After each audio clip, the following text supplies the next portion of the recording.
sejahtera bagi kita semua. Assalamualaikum warahmatullahi wabarakatuh.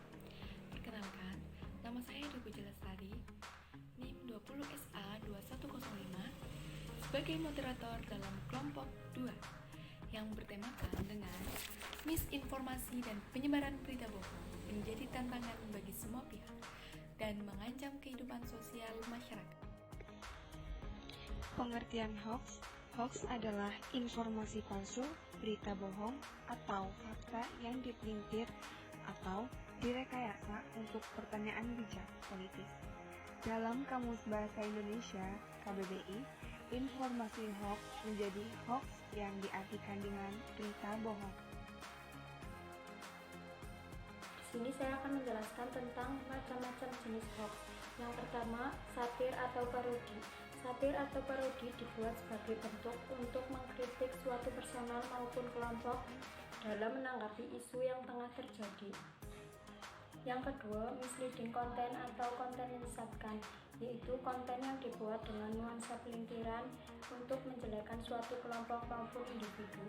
Konten ini dibuat dengan sengaja untuk menggiring opini sesuai dengan kehendak sang pencipta konten.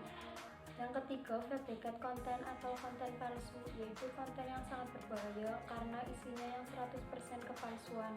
Konten ini biasanya berupa informasi lowongan kerja palsu dan sebagainya. Yang keempat, false connection atau koneksi yang salah. Konten ini mempunyai ciri-ciri yang khas, yaitu isinya sangat berbeda dengan judul. Yang kelima, false context atau konteks keliru. Konten ini disajikan dengan konteks dan narasi yang salah. Konten ini juga berisi pernyataan, foto, atau video suatu peristiwa. Yang keenam, konten manipulasi. Konten ini dibuat dengan cara mengedit konten yang sudah ada dengan tujuan mengecoh publik. Misinformasi adalah kabar bohong yang memelesetkan kabar yang bisa jadi ada benarnya. Namun, kebenaran ini dipelesetkan dan terpelintir sedemikian rupa sehingga membentuk narasi yang menyimpang dan sangat menyesatkan. Secara umum, misinformasi bisa tersebar secara tidak sengaja dan juga tidak bermaksud untuk membahayakan kepada banyak orang atau merugikan orang lain. Cara menghindari berita hoax. 1. Forward.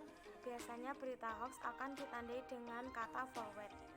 Cari informasi yang relevan dan terpercaya. Jangan terburu-buru membagikan ke media sosial, lebih baik cek terlebih dahulu keasliannya. 3.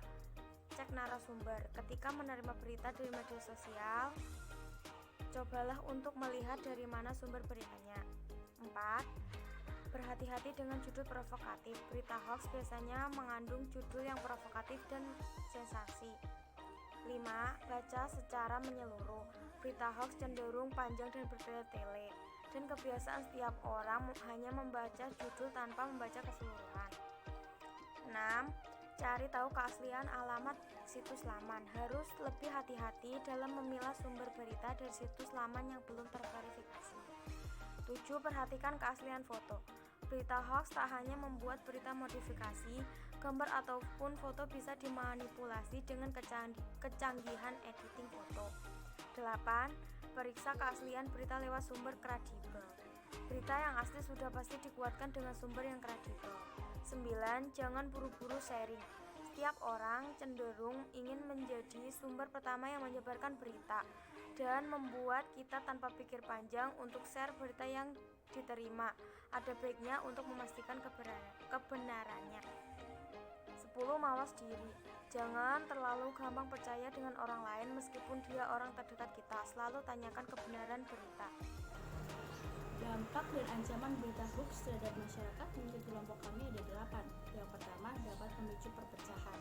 Dalam hal ini, berita hoax dapat memicu perpecahan antar individu maupun kelompok karena ada seseorang yang sengaja menyebarkan berita yang benar tentang orang lain yang tujuannya untuk menghancurkan atau menjatuhkan suatu individu maupun kelompok.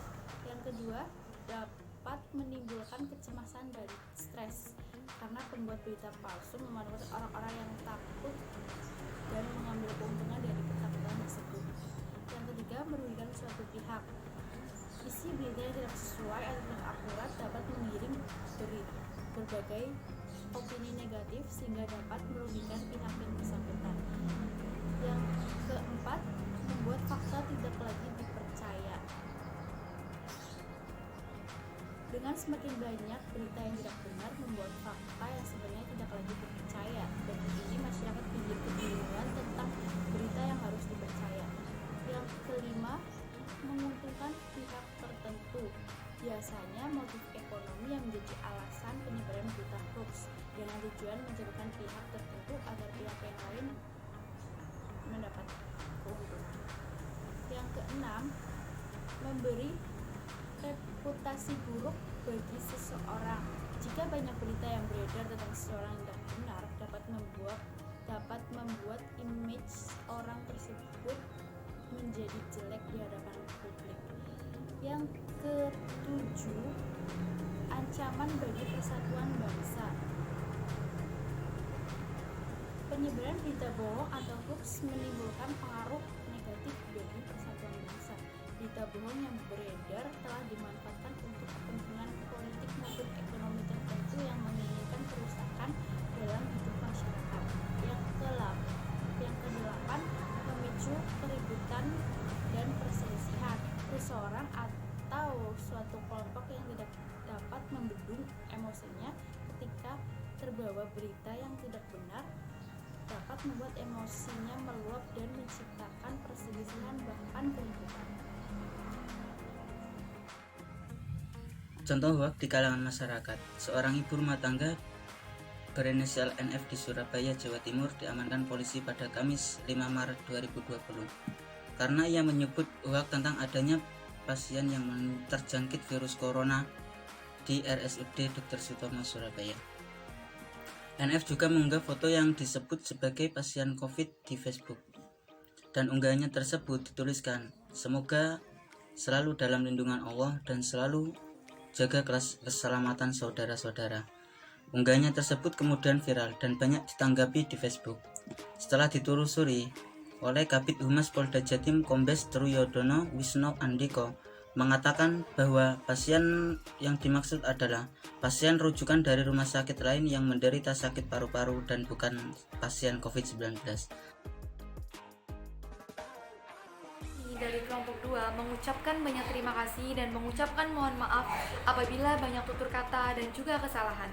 Burung Cenderawasih, burung irian. Cukup sekian dan juga terima kasih. Wabillahi taufiq walhidayah. Wassalamualaikum warahmatullahi wabarakatuh.